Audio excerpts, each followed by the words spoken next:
much for your patience.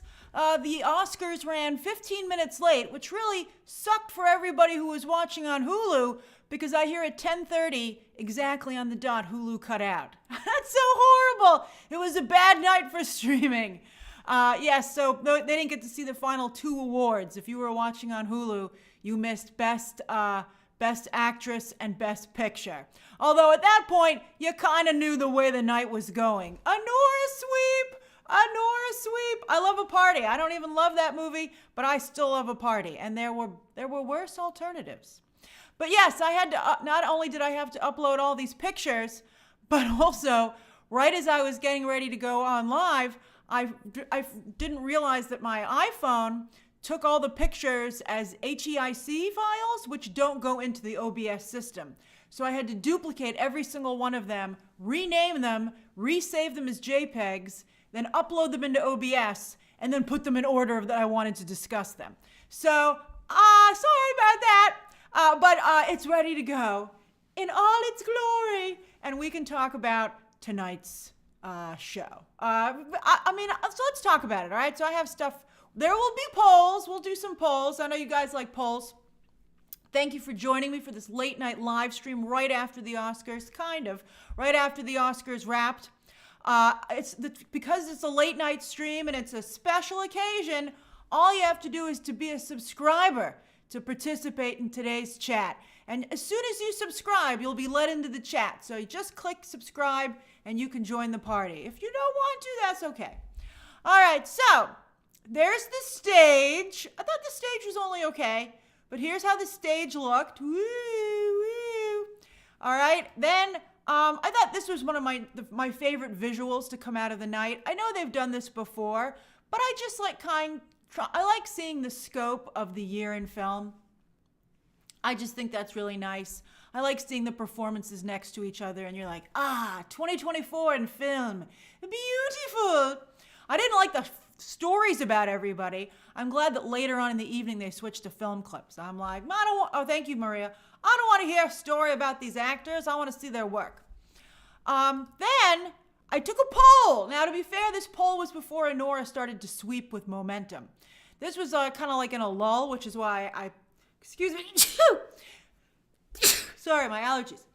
So this was kind of like a lull. And I was like, good Lord, I'm bored. I thought it was really boring. I like parts of it, which we're going to discuss, but I thought it was boring. So I was like, let me see how everybody else feels. So I went to the Twitters and I asked everybody to vote. And some of you really liked it. Conan O'Brien really connected for some people. I was not super impressed. I thought he had some nice elements, which we're going to discuss. But I wasn't in love with the job that he did. And I thought there weren't a lot of surprises for the most part. And I thought that the ceremony was really unfocused. I did not like the change in musical numbers. We'll talk about that in a moment. But I just kind of felt that, I don't know, I didn't personally feel engaged. So that was a little bit, Conan had some zingers that really did well. But I thought for the most part, I think not being focused was a really good way I would describe the ceremony. It was all over the place. All right. Then, although someone's like, have you seen you on live stream this evening, Grace? Well, Conan O'Brien had a lot more time than I did to prepare. All right. So, woo, late night stream, baby. Grace After Dark. So then, by the way, I wanted to shout out Jaws the Exhibition. As a film nerd, this is one of my favorite moments in the evening. I don't know if you've been to Los Angeles. If you've had a chance to go to Los Angeles, the Academy Museum, when it first opened, I heard it was horrible. How bad was it? I was talking to a friend of mine in Los Angeles, and I said, hey, next time I visit, I haven't been there in a long time. I said, next time I visit, because of the pandemic, I said, next time I visit, will you go with me to the Academy Museum? And my friend said, let me put it this way. I will slow the car down so you can roll out, and I will pick you up when you are done. And I was like, whoa, it's that bad? But since then, said friend has gone again and has enjoyed it quite a bit. And so much so that I really would like to go there. I would like to go to there, as Tina Fey has said. And they said, apparently they want to make sure you keep going back. They also here have a lovely restaurant. The way to make a museum work is the restaurant and the gift shop, and then obviously nice exhibits. But I was like, ooh, and so they had an Oscar party there this evening, I believe, that you could buy a ticket to. Anybody could. But they're opening up this exhibition, Jaws the Exhibition, which will have artifacts and memorabilia from the movie, and also behind the scenes stories, and it just sounded really nice. So I like that. I like that quite a bit. So I thought that was a good way to use the Academy Awards. Also, because it was on ABC, they promoted the heck out of Disney projects. And some of them look pretty good. Did you catch that glimpse of a sneak peek at Alien Earth? I thought that was pretty good. I was like, oh, give me a full trailer. What kind of crazy wig did you put on Timothy Oliphant? Okay. So, yes, Anora sweep, baby. Oh, Sean Baker was up there so much. If you didn't know who Sean Baker was before today, and you probably didn't, now you know. This is a guy who went from doing the tiniest little projects. They said that this movie cost just $6 million to make.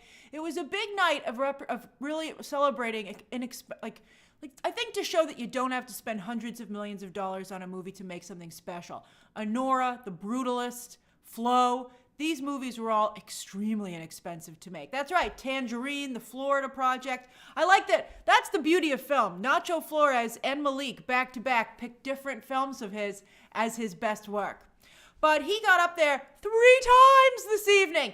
Sean Baker went home with 3 Oscars. For someone who did a movie that tries to take down the Cinderella myth, somebody was the Cinderella at the Oscars tonight, and that was Mr. Sean Baker. In fact, he went up so many times. Well, he got 4, but he only spoke 3 times. But yes, he took home 4 Oscars because he's also a producer. So he made 3 speeches, but he took home 4 Oscars. So he went up there so many times that for his 4th speech, that was the most memorable for Best Director. He went up there, and the first thing he said was Quentin Tarantino was the one who presented the award. And Quentin Tarantino, of course, made Once Upon a Time in Hollywood, which is the movie where Sean Baker saw Mikey Madison and decided to make Anora because he was so captivated with her performance. And he turned to Quentin Tarantino and he said, Anora would not exist if you had not cast Mikey Madison in Once Upon a Time. And that was just a really beautiful moment, which just goes to show how the business works. And I think in a really nice way. So I liked that. He also used this speech to talk about the importance of cinema and that movie theaters need to be protected. And he said, please, but I really liked his plea to parents to take their kids to the movie theater, because that's how I became a movie fan, with my parents taking me to the movie theater. Now, obviously, everybody has different life circumstances, but, you know, pass it on was basically what he was saying. Pass on the love of cinema to the next generation, which is something I try to do every day with my videos. But I thought it was really a lovely, lovely speech. So there he is winning Best Director. There he is winning Best Original Screenplay. And there he is winning Best Editing. And I suspect he's the kind of guy who films an awful lot of footage. So I think it's great that he edits himself. He only tortures himself. He only tortures himself. Then, of course, the biggest surprise of the night was that Mikey Madison actually won Best Actress. It was between her and Demi Moore. Now, I have to say I'm devastated for Demi Moore. Devastated, because Demi Moore will never have another opportunity. It's a little bit like Mickey Rourke. Mickey Rourke won every single award up until the Oscars, and then they gave it to Sean Penn. And Sean Penn was even like, whoa, sorry, Mickey Rourke. But this time, Mickey did win, as in Mikey Madison. I have to see, Demi Moore kept her composure. She was very gracious, but that had to really hurt. So it was weird. It was a weird feeling to be both happy and sad to see the award presented, because you were like, oh, yeah, Demi Moore will be fine, Brad. I mean, she's going to continue to work now. Her career is certainly reborn. She's getting a lot of work, in fact.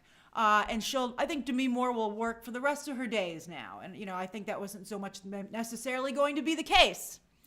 But this is a very big deal. It's been a while since Hollywood crowned a new ingenue, and Mikey Madison is their new ingenue. I hope she was so wonderfully and adorably shy. People have commented on that. I did not see her BAFTA speech, but, you know, she's such a brazen performer. I think that's a good way to describe it. But the fact that she's just so shy in real life, I think makes her acting stand out all the more. And perhaps that's one of the things that helped her on the campaign. But it was just really an amazing speech and really showed an incredible actress. And it was just really beautiful. Speaking of parents, it was nice to see so many people thanking their parents who some of were in attendance.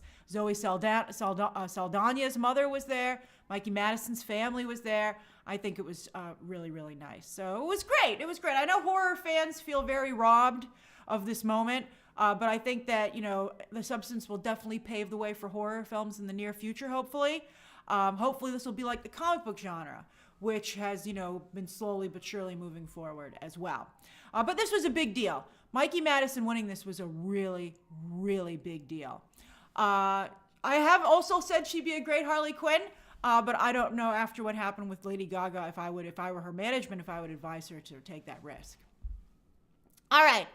Then, so there they won Best Picture. You can see they let this dude speak. And there's Mikey Madison there in the back. Woo!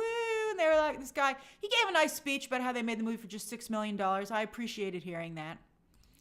All right, so then let's start with the ceremony. Why did I do this next? I thought I wanted to do I guess I'll do the ceremony and then, hold on.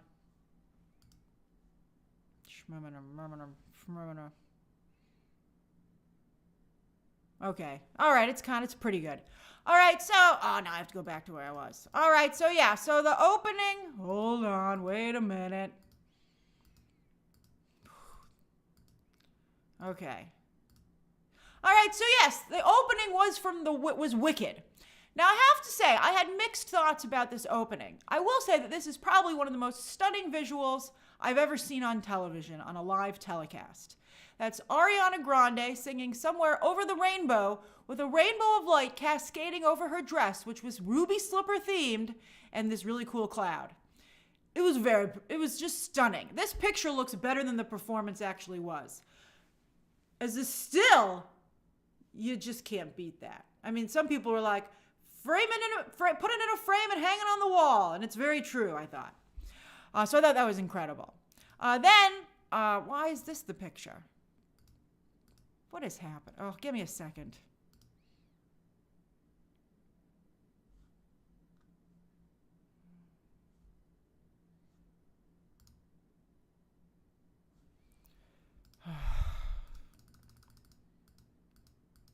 Technical difficulties. If this thing does another thing, I'm just going to lose it. Why is it going back to 1? Oh, are there too many pictures in here? 1 second. I can't believe this.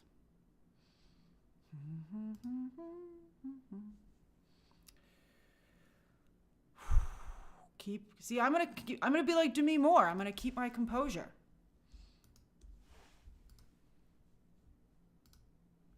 All right, let's start now. Okay, so, it says I only have 12 photos. All right, so I'll just keep taking some out as I use them.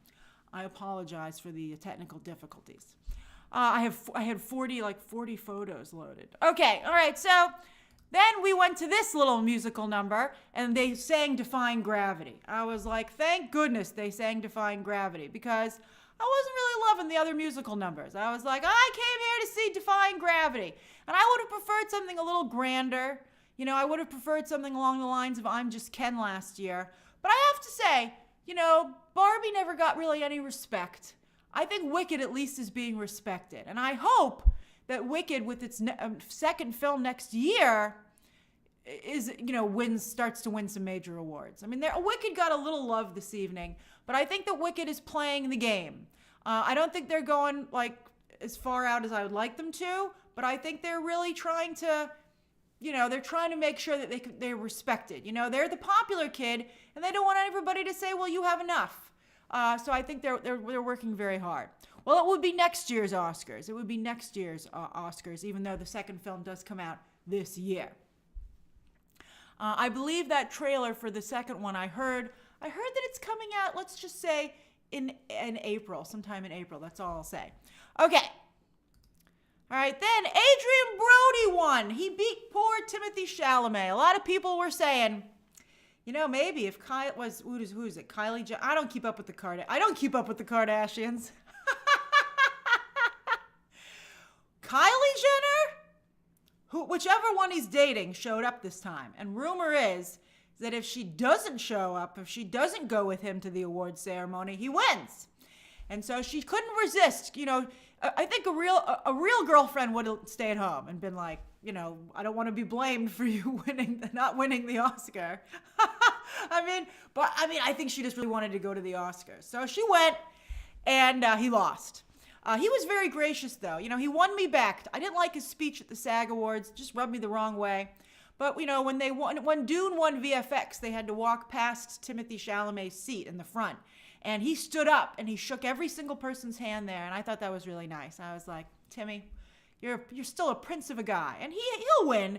He's not going to, although Ray Fiennes would be like, you would think someday you would win an Oscar. But then people will just, in their mind, think that you won, and you won't win. Because if you didn't see that headline, they were doing those anonymous Oscar voting things. And a couple of people said they assumed that Ray Fiennes won back in the day for Schindler's List. But he didn't. He didn't win. And he's probably never going to win. His next campaign should be, I have not won an Oscar. I swear to you. And then maybe he'll get it. So Adrien Brody won.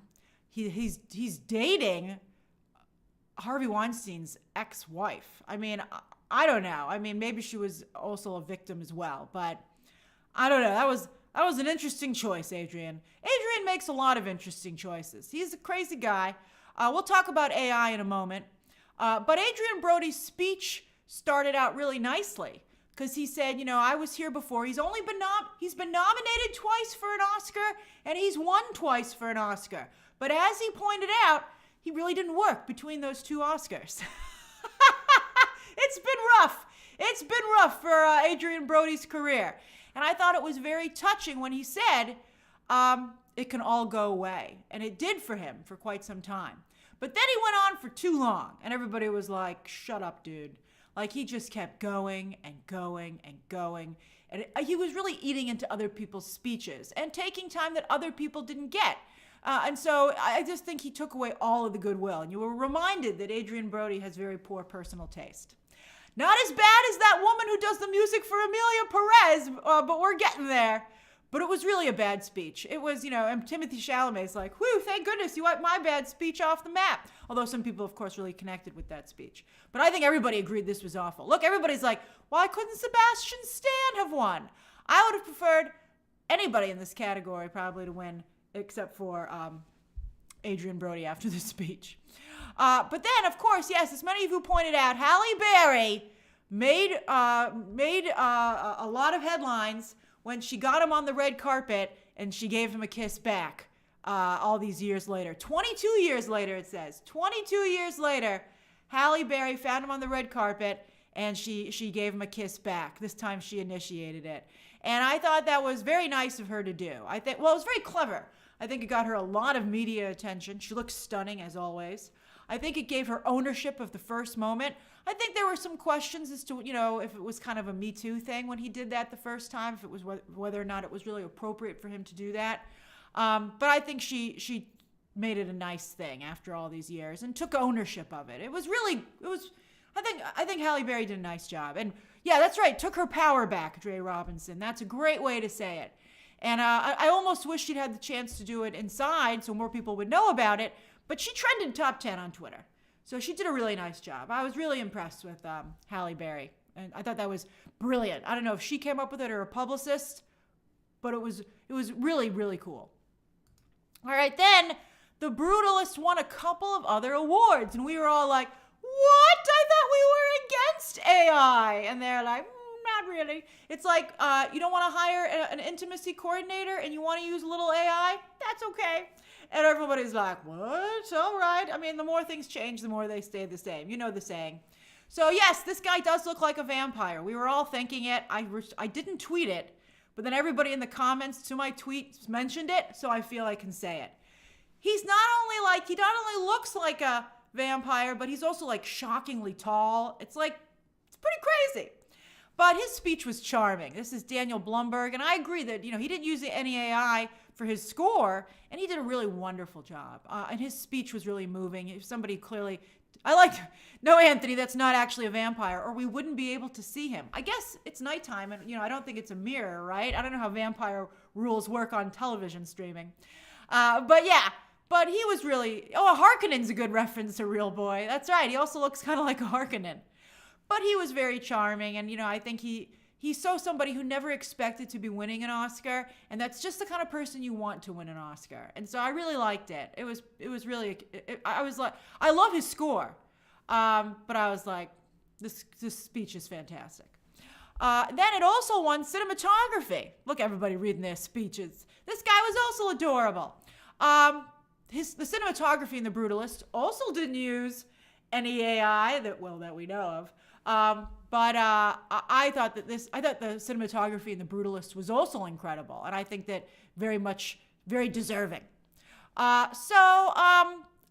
How do I feel about the AI situation?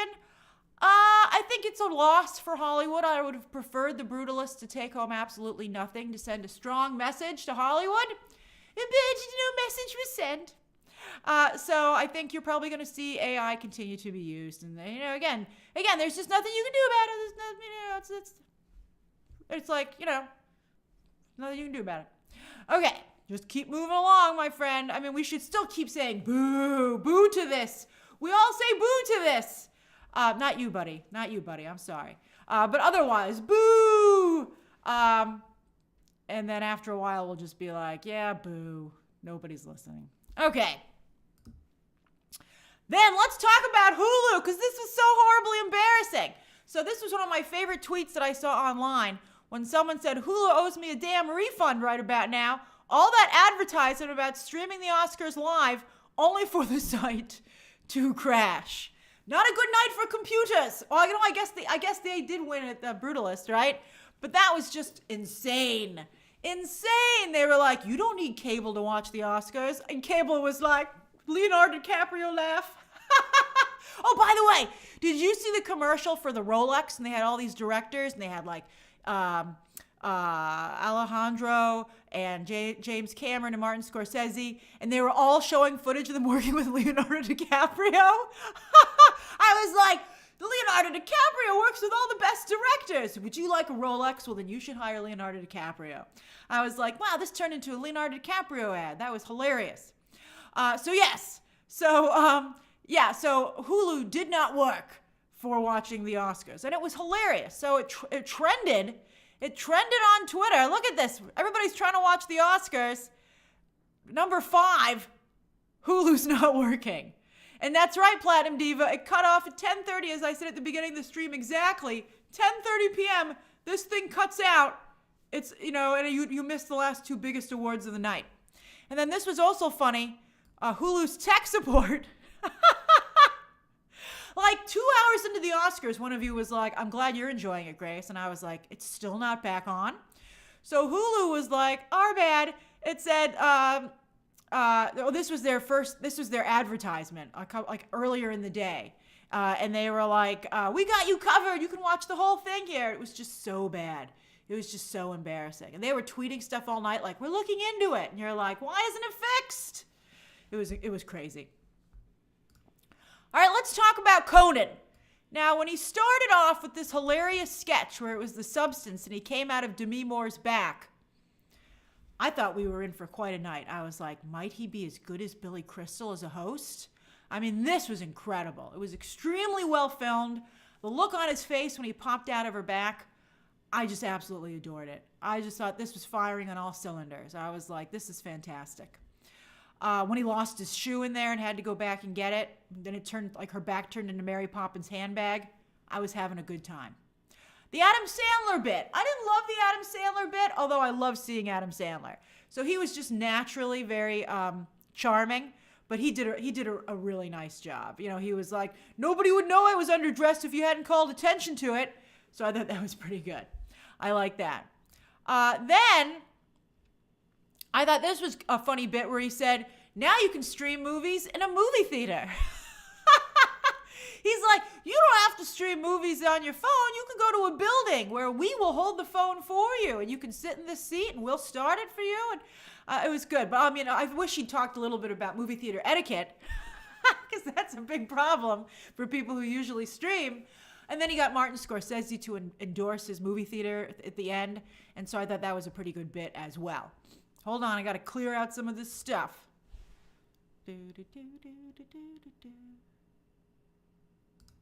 All right. Aha.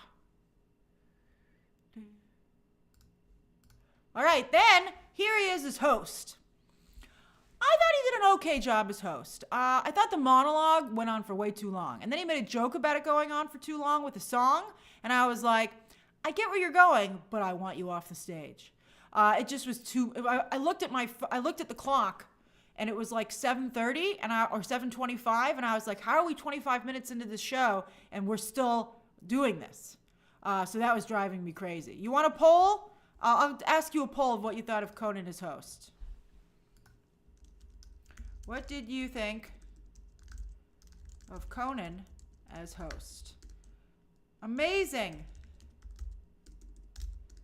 Had some great moments. Meh. And then horrible. All right. Anyone could be in the chat if you just hit subscribe, but anybody can vote in a poll.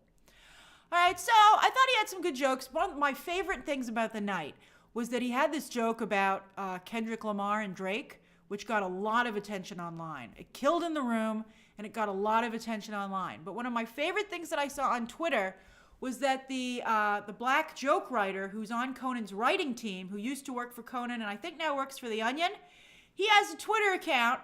He's one of the writers for the Oscars. He wrote that joke.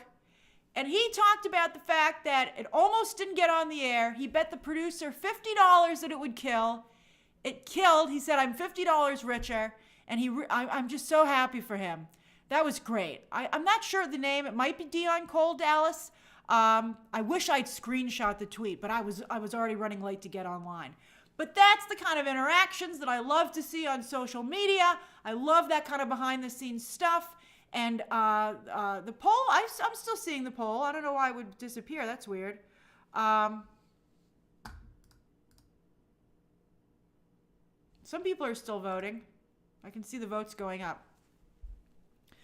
It's hard doing a live, like on the fly. I'm sorry. I'm doing my best here, guys. But yeah, I thought it was really charming, and good for him, by the way, for tweeting out that was his joke and sharing a great story. Talk about tooting your own horn and taking advantage of the opportunity. I mean, if I were a producer or somebody hiring writers, I would, he's a stand-up comic. I would be like, get that guy. Let's do a meeting. I just think that's fantastic. Elise, I can't repeat the joke because it's an inappropriate joke. It was about the Kendrick Lamar-Drake feud, let's say. And it was very funny. And I would say that the Russia joke, I would not know how funny the Russia joke was, but I appreciated the political elements to it. So that was great. So let me close. I think did I have anything else for him? Oh, Nick Offerman. We all could recognize Nick Offerman's voice, but the fact that he was there live, I really liked that a lot. I thought that was funny. I liked seeing him. I thought that was great. And I also want to give a shout out, by the way, to Amy Poehler, who should host, because she, to me, was the funniest presenter of the night. She had some great jokes. I particularly liked when she said, we're about to hand out the two most important awards of the night, Best Athletic Ability and Best Hair. Because I always tell you how important those things are in Hollywood. And I liked her making a joke about that. Yeah, Amy Poehler, and let's get Tina Fey in there. I think that would be great. But Amy Poehler, she looks phenomenal. Her jokes were really funny. I thought if that was her audition to host, she did a fantastic job. Very, very funny. All right, let me end the poll. What you guys thought of Conan. Ben Stiller was pretty funny. I agree, Davey. And I saw him talking about Real Housewives of Beverly Hills on the red carpet. So I got to stand him just for that. He was talking about Dorit. I love it. All right, you can see I'm looking at so many screens when I'm watching an event like this. All right, so what did you think of Conan as host? 52% thought he had some great moments. I would agree with that. 24% say meh. Only 19% of you think that he did an amazing job, which I think perfectly captures the size of Conan O'Brien's audience. 19% think he's a genius. It's why he doesn't have a show anymore, but he's able to still uphold a podcast and stuff like that. And then 3% he thought he was absolutely horrible. I mean, he didn't make me want to turn off my TV or anything, But I didn't think he was great. That's right, Adam Sphere. He is better than Jimmy Kimmel. I will agree with that. I'm glad it wasn't Jimmy Kimmel again. We can all agree. All right. Oh, yeah, this was a great bit. This was one of my favorite bits as well. Not only did he have the local firefighters and police officers come up there because they helped California and saved California during the fires, but he said they're very brave, so they'll read these jokes that I'm too scared to read. I thought that was great. I really liked it. And some of them were pretty good jokes. The Joker 2 joke, that's right, Steven Turner. The Joker 2 joke was excellent. So I appreciated that. I thought that was nice. And I thought the delivery, these first responders had great delivery. So I was impressed. All right, so let's talk a little bit about something else I want to talk about is I really didn't like this James Bond tribute. Now, I know people are fans of Margaret Qualley, Ray, Doja Cat, and of course Lisa from Blackpink, who's burning up on White Lotus right now. Although I will say that Doja Cat's dress of diamonds was gorgeous. And so James Bond. I was like, she's literally dripping diamonds. I'm impressed. And also, some of you are huge Margaret Qualley stans all of a sudden. Every time we're talking, you're like, how about Margaret Qualley for that role? You know who would be good in that role?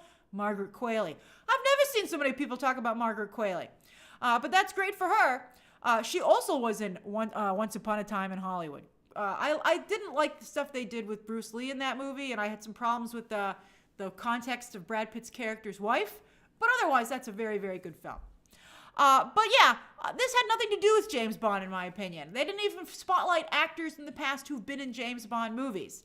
And it was weird because Amazon just bought James Bond. One of you DM'd me that it felt like a funeral or in memoriam for James Bond. So that was crazy. I'm glad to see all the Margaret Qualley love. Her mother is Andie MacDowell, the famous actress / model from a long time ago. All right, so anyway, didn't love this musical number. I thought it didn't have enough to do with movies. All right, so let's talk about Emilia Pérez. So yeah, Emilia Pérez, you just can't kill this thing. Emilia Pérez walked away with 2 awards, okay? It won Best Supporting Actress for Zoe Saldana. She had a nice speech. I thought it was very sweet. I can't believe they made her mom sit in the bleachers. But they did. I was like, she's up for a major award. And they're like, sorry, you get 1 seat next to you.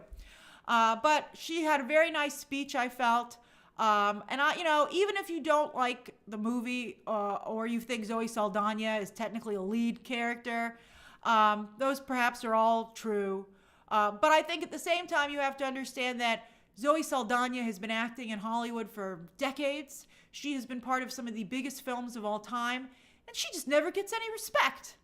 So I really feel that is a lot to do with this Oscar. And that's how sometimes Hollywood decides these things, and that's just the way the business works.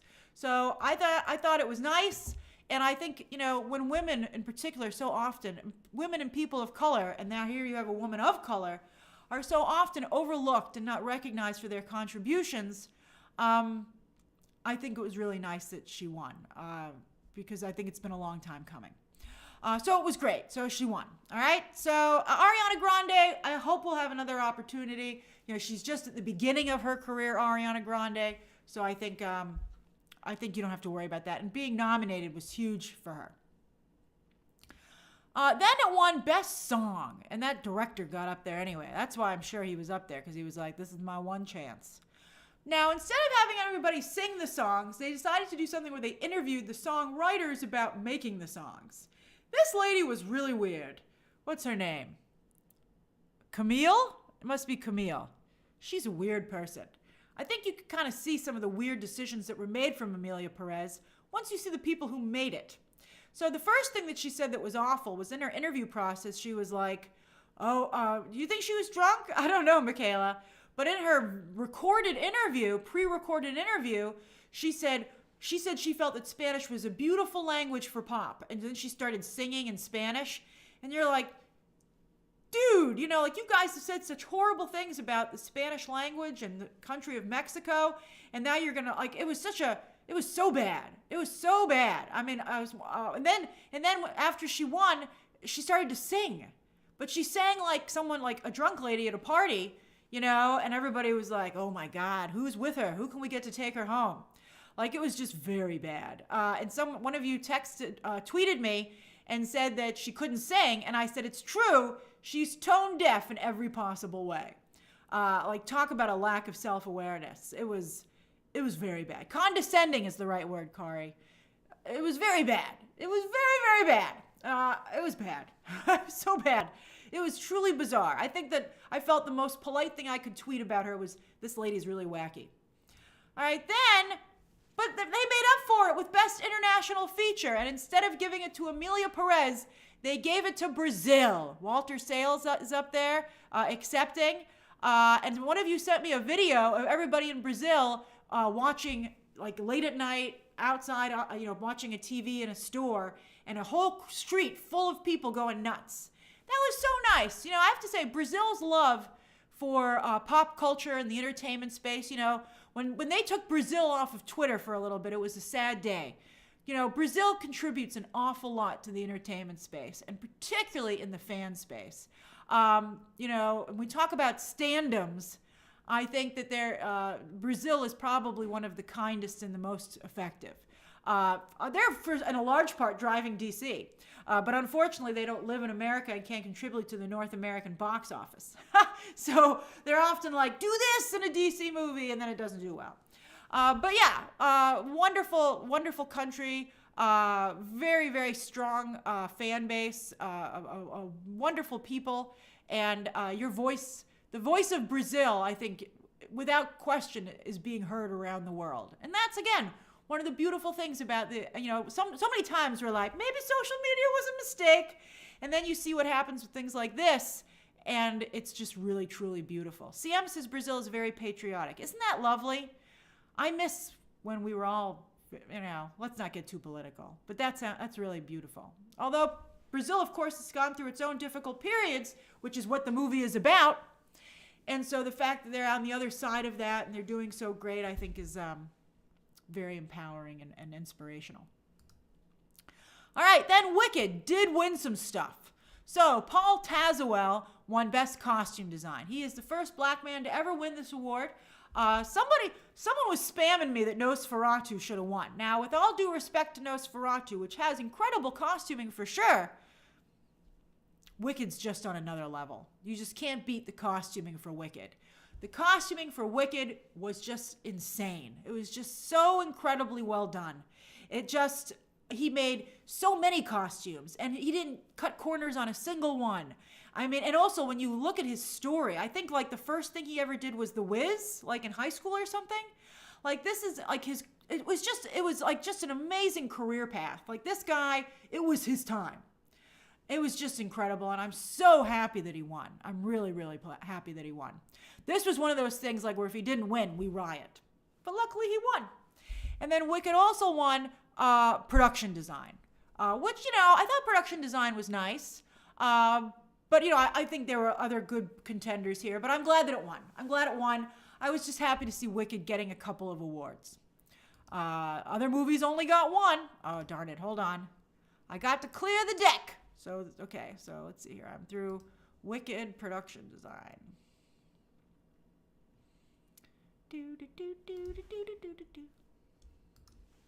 Okay. At least I figured out how to do this quickly.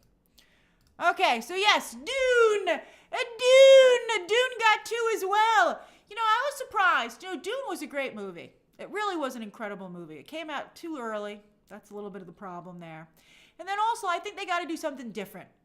If I were like the producer of Dune, Messiah, I'd go up to Denis and I'd go, you can't just do the same thing, Denis. You got to up your game somehow. Because people feel they've already rewarded you for what you did in the first Dune. So if you just do it for a third time, you're not going to get the wins that you deserve. So I guess I would look at the Lord of the Rings trilogy and I'd be like, how did Return of the King step up the game? Do any of you know? I haven't seen those movies in such a long time. But I think it's gotten too competitive at the Oscars. It just can't be the final film. Wicked's already been filmed, so there's nothing they can do about that. But Dune Messiah is not started filming yet, so I think they can work around it a little bit. And I agree with you, Ike. You gotta release Dune 3. Dune Messiah has to be closer to the Oscars. It's too far away. Oh, and Andromesh says Battle of Helm's Deep. Oh, that's great. You know, they really stepped up like the epicness. So yeah, and also Dune Messiah is going to make everybody turn on Paul Atreides. So it's going to be a very political film. I hope it does okay at the box office still, because we all love Paul Atreides. So I'll be curious to see how that works. But yeah, Atmosphere. I think Dune 2 is incredible. So I think they have to think about the fact that why didn't it get more awards? Why wasn't it more competitive? I thought it was a superior film, but it just, I think they feel they already did it.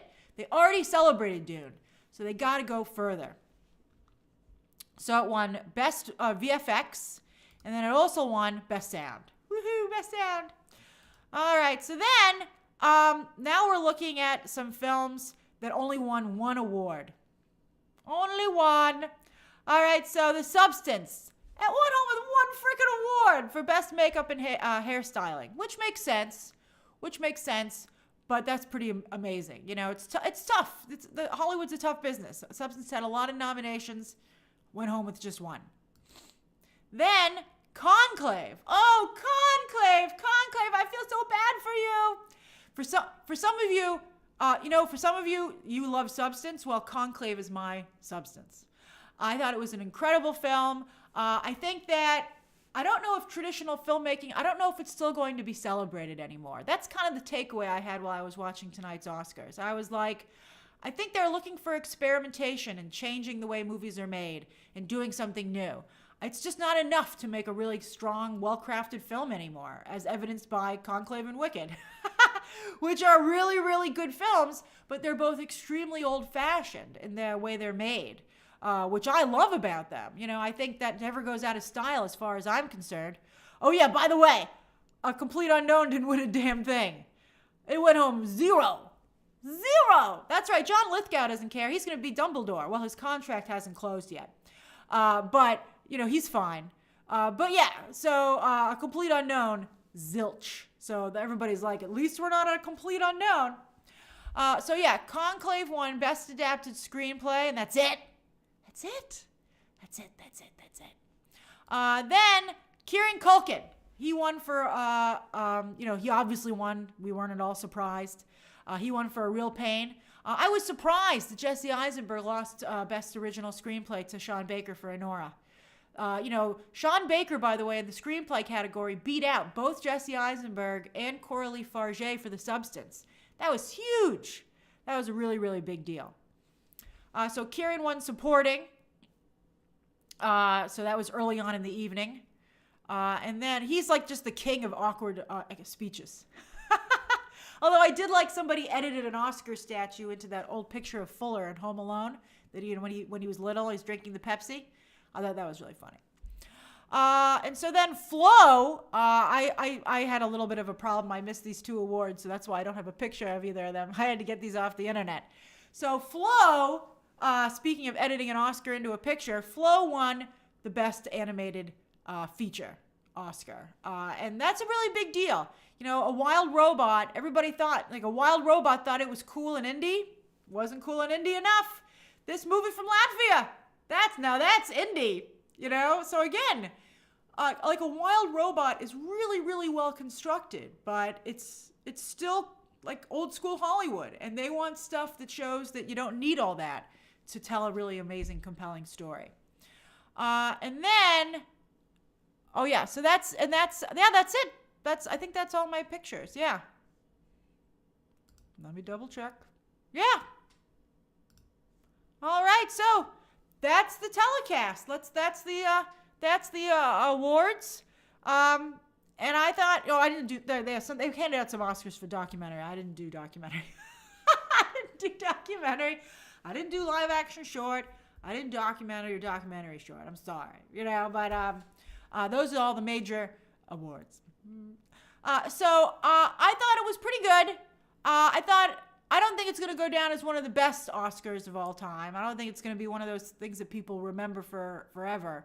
But I saw a tweet that earlier today I saw a tweet where someone said, I think that the Oscars don't necessarily celebrate the best films, but they seem to celebrate what Hollywood wants to be known for in the moment. And I was like, duh, you finally got it. That's the way the Oscars work. And I think it's important to be nominated because then you're kind of like the graduating class of that year. For instance, the other night I watched LA Confidential again. I watched LA Confidential 2 times this week because I watched it and then a friend of mine wanted to watch it. And it was such a good movie. I highly recommend watching LA Confidential again. And I was like, how did this not... I mean, I remember that Kim Basinger won Best Supporting Actress, but I was like, how did LA Confidential not win Best Picture? What could it possibly have lost to? Titanic! I mean, talk about an amazing year for movies. It's tough. You know, as far as Anora goes, I like the message of Anora. I don't think it's enough of a movie in my opinion. But, you know, so, okay, so I've been talking for 45 minutes. Let me do the Q&A, and then it's late. I got to go. It's midnight. All right, so let's do we'll do like 5 minutes Q&A. Elpidio says, I think Ralph should have won. Also, Conclave did wonders with their production design. You're preaching to the choir, Elpidio. I'm glad to see a lot of LA Confidential fans here. Wanda's attorney says predictions for next year. Oh, it's way too early. Although I do think it's interesting that Anora was pegged to be a big Oscar frontrunner early on in the festival season, like in September. And it did win, and it won. Paul says, who will get the best career boost from tonight? Oh, that's easy. Sean Baker and Mikey Madison. But Sean Baker, boy, what's his next movie going to be? Zay says, when don't we get Wicked for a good teaser? I already gave you a hint earlier in the stream, Zay. I said I heard, all I'll tell you is I heard April, and that's all I'm going to say. Michael Rivera says, Grace, I think this is yet another example to never doubt the BAFTAs over the SAG. I think SAG doesn't have the same vision and goal of the Academy anymore. But also, it's just actors. Whereas for the awards, the Oscars and the BAFTAs, everybody's voting across the board, you know, in every different category for winners. And so I think that's an element there. Hey, Lewis in Costa Rica. Let's see here. Jake, I don't remember why the Oscars are called. Oh, I think it was Betty Davis who looked at the statue and said it looked like one of her ex-boyfriends. I think his name was Oscar. I think that might be it. Let's see here. Zeke, I'm not sure what's next for Mikey Madison. She's going to have a lot of offers. Oh, B. Brad, I'm so glad you like The Diplomat. It's a wonderful show. Thank you, Ryan K. You're always very sweet. Let's see here. Dylan says, it's certainly a legacy award, and I'm okay with that as long as we can recognize that for Zoe. I think for sure. I think pretty much everybody recognizes that. Oliver says, respectfully, I'm not really impressed with Mike. Well, I'm sorry you're not a big fan of Mikey Madison, although the Emma Roberts comparison is very interesting to me. They are both kind of campy actresses, and I think the difference is that Mikey Madison got Sean Baker. She found someone who, and also I think Mikey Madison has a little bit more of a seriousness to her. I can't imagine Emma Roberts turning in the same kind of performances. I think Mikey Madison can go camp, but I think Mikey Madison has the ability to get serious and very dramatic, and I think that's the difference between the two of them.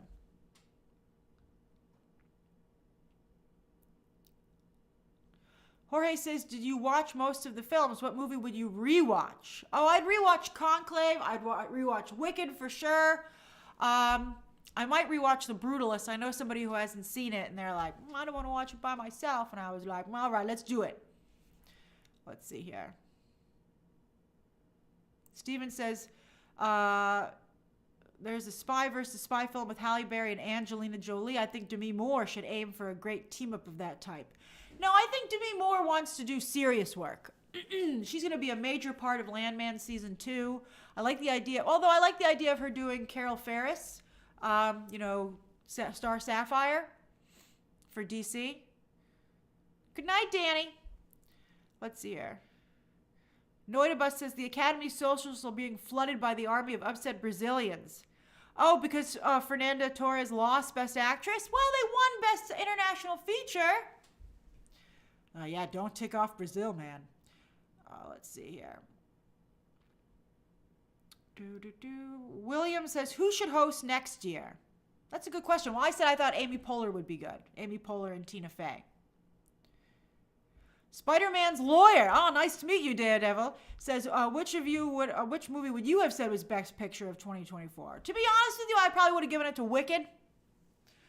Wicked or Conclave would be my choice, but didn't happen. Oh, Tony, I thought Meg Ryan was fine, although I'm sure Blake Crystal didn't appreciate that she wore those high heels.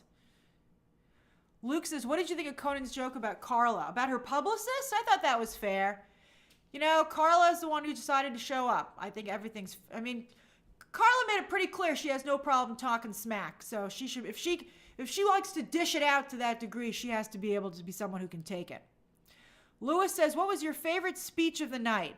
I think Sean Baker's about the importance of cinema and keeping movie theaters alive.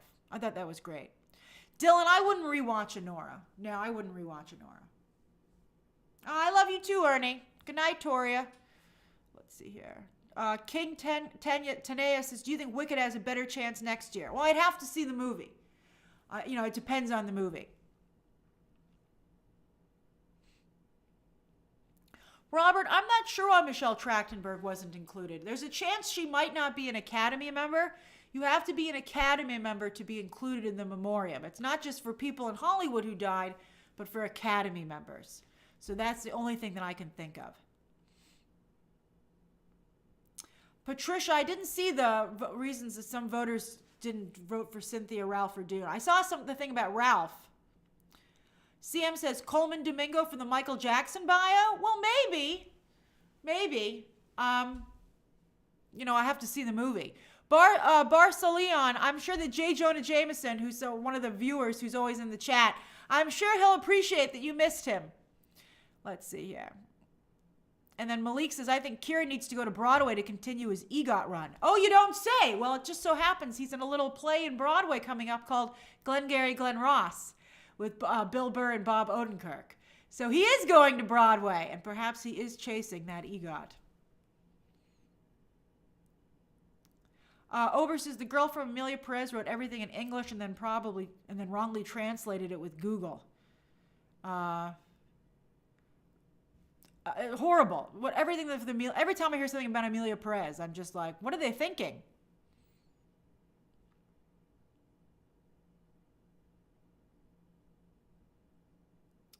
Oh my goodness. All right, let me answer these last few questions and then I have to go. Let's see here. My pleasure, Jesus. It's always so nice to see you.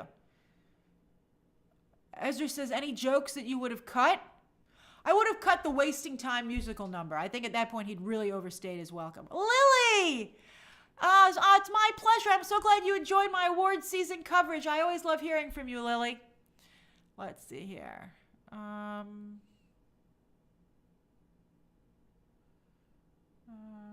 Poke. I don't know if Margaret Qualley's married to Jack Antonoff, but I know they're together. Michael, I'm so glad you liked Anora so much. Juan says, I guess I gotta watch Anora now. Let me just warn you that Anora is an extremely adult movie. It's an extremely adult film, so please keep that in mind with whoever you decide to watch with. And it's not really a movie that you can watch with your parents, let's say. You gotta be really aware of what you're getting yourself into.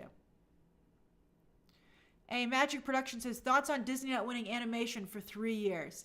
Disney Animation's working their way back. I think that Jennifer Lee did a wonderful job with Frozen, but she just ended up not being a good leader for their animation division, and they took care of that. Mine, what a sweet thing for you to say. I'm so honored to have inspired you in any way. Apricot Warrior, hey Grace, still championing Jack Houston for Nightwing. He has the cheesecake factor. Well, I gotta look him up. At first I thought you meant Jack Houston from Boardwalk Empire back in the day. I thought you misspelled it. Let's see. Jesse says, do you think Demi will get a governor's award like they did for Angela Bassett? I don't want to turn the governor's award, though, into that kind of a thing, though, do you? I think Demi Moore is just going to have to suck it up. Good Day says, do all the voters have to see the nominated works to vote? Well, you're supposed to, but you don't have to. Shady Estray says, Adrien Brody has reached Hilary Swank's status 2 levels. Will his career improve or go the way of Hilary Swank of just doing Oscar quality or mediocre? I think Adrien Brody's going to stay exactly the way he's always been. I think he's just going to be kind of all over the place, you know? I think because he's a weird guy, as you saw from his speech. You're like, ooh, don't look at him. Maybe he'll go away. Let's see here. Noidibus. You found an old video of mine. That's funny. And then Halo says, what do you think about Mike Flanagan's Oscar chances next year at The Life of Chuck? Well, I have to see the film. I have to see it. All right, thank you so much, everybody. Since it's a subscriber stream, let me do a couple of quick shout-outs to just subscribers. If you're a subscriber, just say your name and where you are so I can say hi to you. Just because I don't usually have a subscriber chat open. I want to be able to say hi to people. Hey, Marty. Good night. Oh, Jane. I love seeing you, Jane. Thanks for staying up. Hey, Paul in England. Hi, Ricardo Ramirez. Hi, Trolls. Lushao. Jordan G in Denver. Hey, Julian Sense. Hey, Daniel in Las Vegas. T. Cole in Ohio. Super Cammy is in Miami. Well, Joel from Texas. Oh, look, Chusis is in Nigeria. You must have stayed. Is it morning for you or are you up really late? But that's great to have you here. Elijah in Michigan. Maxwell in Connecticut. Let's see here. Daniel is in Bentonville, Arkansas. Good night, Marnique. Christian Parco is in Athens, Georgia. While my name is lonely is Devin H. from Atlanta, Georgia. This is great. Thank you, Thomas. That's very kind of you, Thomas. Thank you, Thomas the Bear. Let's see here. Diego is in Ecuador. Oh, you're in a hostel. You're traveling. That's wonderful. Let's see here. Blue Prada. Oh, hey, Blue Prada. I know you can't be a member right now, but I'm glad you were able to join the chat today.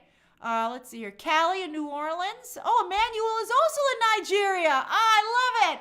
Oh, it's so great to see people from all over the world. On that note, Duminisoit is in Venezuela. Kevin's in Toronto, Canada. Alessandro's in Guatemala. While Nuclear Fusion, I love that, is in Texas. Ishika is on the way to college, and Andrew's in Virginia.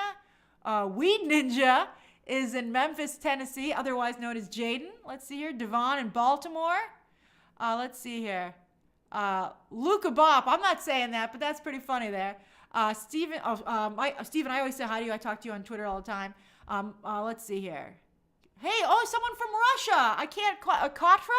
I can't quite pronounce your name there. Sorry about all of our Russia jokes. I hope you're doing okay over there. Let's see here. Hey, Brit Nano. DMC Boston. Hey there. Look, Scout and Dilly is in Montana. Pippi Cafe is Lewis from New Zealand. I have some Smallville is in Indiana. Good night, Wanda's attorney. Let's see here. Did you get a new badge, Wanda's attorney? That looks nice. Oh, look, Ian's in Kenya, Nairobi, Kenya. Carlos in the Philippines. Will is in Luxembourg. Dylan's in Mexico. Pablo's in the Canary Islands. Caleb's in Tulsa. Ariel is in Singapore. Lelev is in Cambodia. Christoph is in Argentina. Leonardo's in Brazil. I hope you're celebrating your win over there. Let's see here. And then Donald from Mar-a-Lago. Nina Fair is in Westchester. Jordan in Mississippi. Let's see here. Brent is hanging out with you. HR Caffey still hanging out with you on Twitter. Thanks, Brent. Let's see here. Sean is in Chicago. Andrew's in California. Chloe's in France. Thanks for staying up, Chloe. As I say to another BTT member from France, bonne nuit. I always say that. Dave in the Philippines. Joseph's in Toronto. And Haunted Autumn. It's nice to see you. Up late in Minnesota. And Bernardo is in Lima, Peru. I'll have to do maybe I'll do a stream where I just say hi to everybody for like 20 minutes. Because I feel bad I can't say hi to everybody. But I see all of your lovely comments, and thank you for staying up late with me on the Oscar Eve.